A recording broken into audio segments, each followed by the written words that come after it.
আজকে বানিয়েছি কাঁঠাল বীজ দিয়ে কচু শাকের রেসিপি, যা আঙুল চেটে খেতে সবাই বাধ্য হবেন। নমস্কার আমার প্রিয় বন্ধুরা, আশা করি আপনারা সকলে ভালো আছেন আর সুস্থ আছেন। বাসন্তী রান্নাঘরে আপনাদের সবাইকে সুস্বাগত। আজকে বানিয়েছি কাঁঠাল বীজ দিয়ে কচু শাক। গরম ভাতের সাথে এই রেসিপিটা থাকলে আর কিছুই লাগবে না, একে দিয়েই পুরো ভাত খাওয়া হয়ে যাবে। আর যে খাবে সে বারবার এই রেসিপিটাই বানাতে বলবে আর সবাই আঙুল চেটে খেয়ে নেবে।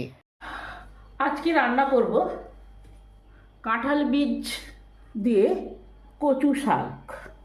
সেই জন্য কাঁঠাল বীজগুলোকে এইভাবে টুকরো করে কেটে নিয়েছি আর কচু শাকটাকে ছোট ছোট করে টুকরো করেছি। আপনারা আপনাদের পছন্দ মতন কচু শাকটা কেটে নেবেন।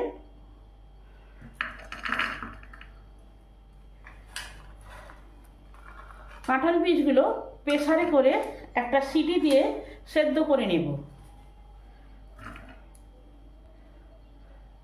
একটা হাই হিটে সিটি দেব আর একটা সিমে সিটি দিলেই আমার কাঁঠাল বীজগুলো ভালোভাবে সেদ্ধ হয়ে যাবে।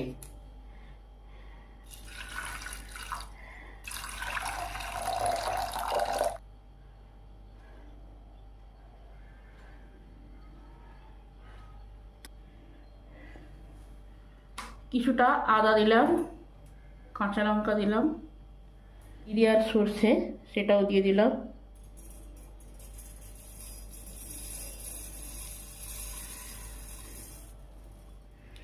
শুকনো অবস্থায় আগে একবার বাটবো, তারপরে জল দিয়ে মিহি করে বেটে নেব। এখানে কচু শাকগুলো নুন হলুদ দিয়ে সেদ্ধ করা হচ্ছে। কচু শাকগুলো সেদ্ধ হয়ে গেছে। এবার জল থেকে কচু শাকগুলোকে ছেঁকে তুলে নিতে হবে আর যতটা সম্ভব কচু শাকগুলো চেপে চেপে জলটা বাইরে ফেলে দিতে হবে। কড়া গরম হলে কড়াই দিলাম পরিমাণ মতন তেল। রান্নাটা আমি সরষের তেলে করব, আপনারা আপনাদের পছন্দ মতন তেলে রান্না করতে পারেন। তেল গরম হলে তেলে দিলাম হাফ চামচ গোটা জিরে, দুটি শুকনো লঙ্কা। জিরে আর শুকনো লঙ্কাটাকে ভালো করে ভেজে নেব।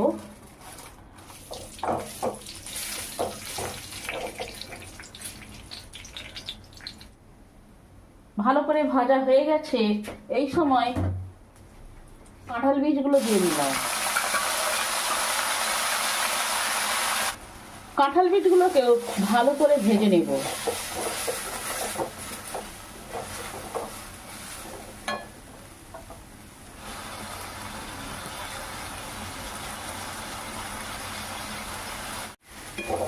কাঁঠাল বীজগুলো ভালো করে ভাজা হয়ে গেছে।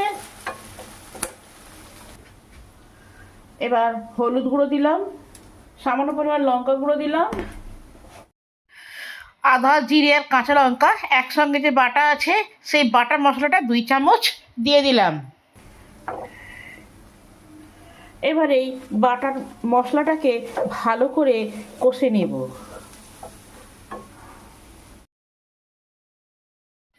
মশলাটা আমার ভালোভাবে কষা হয়ে গেছে, কাঁচা গন্ধটা মশলার একেবারেই চলে গেছে। ঠিক এই সময় এবার কাঁঠাল বীজের সঙ্গে কচু ডাঁটা সেদ্ধটাকে দিয়ে দিলাম।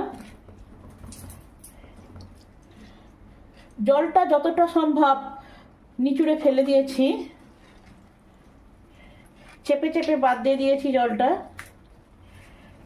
কচু শাকটাকে ভালো করে এই কাঁঠাল দানার সঙ্গে মিশিয়ে নিলাম। একটু শুকনো শুকনো করে মিলিয়ে নেব।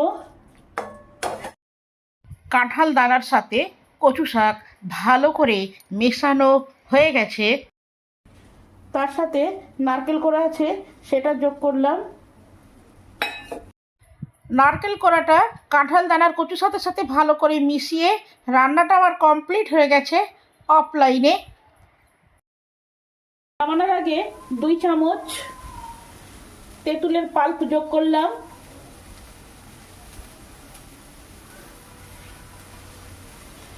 কচু শাকটা যাতে না কুটোয় সেই জন্য।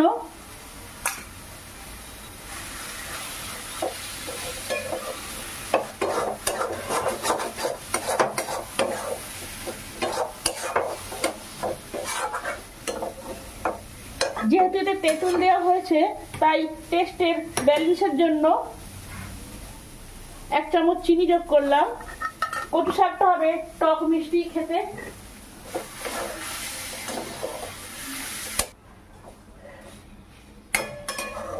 গ্যাসটাকে সিমে করে দিয়ে 5 মিনিট চাপাতে রেখে দিলাম, যাতে সমস্ত মশলা কচু শাকের মধ্যে প্রবেশ করবে, তাহলে খেতে আরো টেস্টি হবে। 5 মিনিট পর চাপাটা খুলে দেখি কি অবস্থা। কচু শাকটা আমার কমপ্লিট হয়ে গেছে, এবার নামিয়ে নেব।